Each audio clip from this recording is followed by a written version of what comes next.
যতক্ষণ পর্যন্ত এরা আল্লাহর আইনে শান্তি নাই কথাটা পরিষ্কার ভাবে না বলবে, ততক্ষণ পর্যন্ত আমরা ধরে নেব এরা মনে মনে বিশ্বাস করে আল্লাহর আইন ছাড়া শান্তি নাই, কিন্তু স্বার্থের লোভে সে আল্লাহর আইনে দেশ শাসন করে না।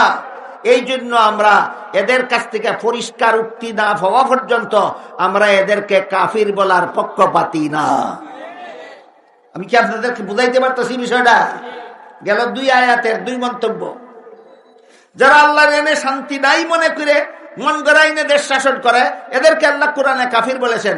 আর যারা আল্লাহর আইন ছাড়া শান্তি নাই বিশ্বাস করে কিন্তু দুনিয়ার তুচ্ছ স্বার্থের লোভে আল্লাহর আইনে দেশ শাসন করে না, এদেরকে আল্লাহ ফাসিক পাপিষ্ট বলেছেন।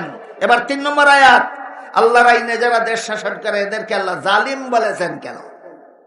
এই প্রশ্নের জবাবে মুফাসসিরিন কেরাম তাফসীরের কিতাবে লিখেছেন, দুনিয়ার যত দেশের যত শাসনকর্তা আল্লাহর আইনে দেশ শাসন করবে না, এদের দেশে যত চুরি, যত ডাকাতি, যত খুন খারাপি, যত রাহাজানি, যত ছিনতাই, যত জবরদখল, যত সুদখুরি, যত ঘুষখুরি, যত মদখুরি, যত গাঞ্জাখুরি, যত বদমাশি, যত দুর্নীতি, যত জালিয়াতি, যত সন্ত্রাস, সব কিছু হবে, অপকর্ম হবে।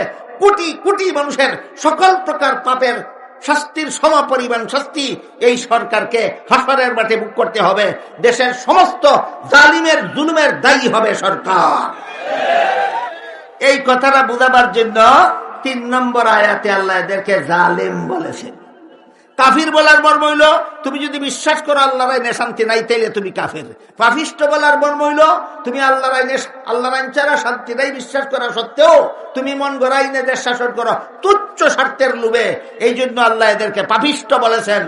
আর যারাই আল্লাহর আইনে দেশ শাসন করবে না, এদের দেশে যত অপকর্ম হবে, যত জুলুম অত্যাচার হবে, সবগুলি জুলুমের জন্য শেষ বিচারের দিন আল্লাহর কাছে দায়ী থাকবে সরকার। এই কথাটা বুঝাবার জন্য আল্লাহ এদেরকে জালিম বলেছেন। 3 আয়াতে আল্লাহর আইনে যারা দেশ শাসন করে এদের ব্যাপারে 3 মন্তব্য করেছেন। এবার আপনাদের পক্ষ থেকে আমি, বাংলাদেশের 17 কোটি মুসলমানের পক্ষ থেকে আমি এই নাস্তিক, কুখ্যাত নাস্তিক শাহরিয়ার কবিরকে জিজ্ঞাসা করতে চাই, বুঝে শুনে বল, ডাইরেক্ট মানবে কোরআন না আলেমদের ব্যাখ্যা মতো মানবে? একটা ক।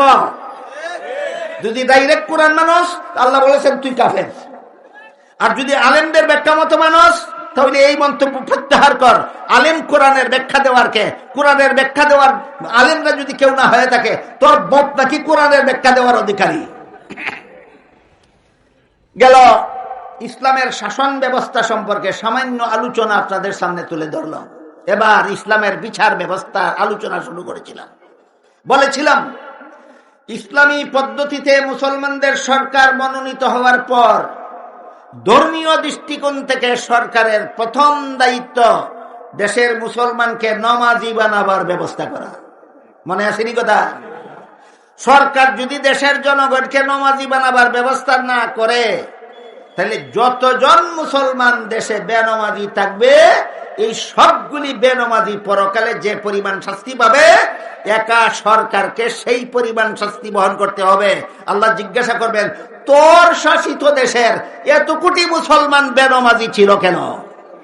তুই এদের অধিকার আদায় করলে না কেন? এই জন্য আল্লাহ কোরআনে পরিষ্কার ভাষায় বলেছেন, আল্লাযীনা ইম্মাক্কান্নাহুম ফিল আরদি আকামুস সালাহ। একদল পুণ্যবান মানুষের বিবরণ দিতে গিয়ে আল্লাহ বলেন, এদেরকে যদি আমি শাসন ক্ষমতা দান করি, এরা সর্বপ্রথম মুসলমান জনগণের মধ্যে নামাজ প্রতিষ্ঠা করে। এটা হলো ধর্মীয় দৃষ্টিকোণ থেকে মুসলমান ইসলামী সরকারের কাছে মুসলমান জনগণের অধিকার। সাংসারিক দৃষ্টিকোণ থেকে সরকারের কাছে জনগণের অধিকার 6টা। সাংসারিক দৃষ্টিকোণ থেকে সরকারের কাছে জনগণের অধিকার কটা? 6টা। 1 নম্বর, দেশের সমস্ত জনগণকে প্রয়োজনীয় খাদ্য সরবরাহের ব্যবস্থা করা। দেশের সমস্ত জনগণকে প্রয়োজনীয় খাদ্য সরবরাহের ব্যবস্থা করা। যে বিভিন্ন পদ্ধতিতে হইতে পারে।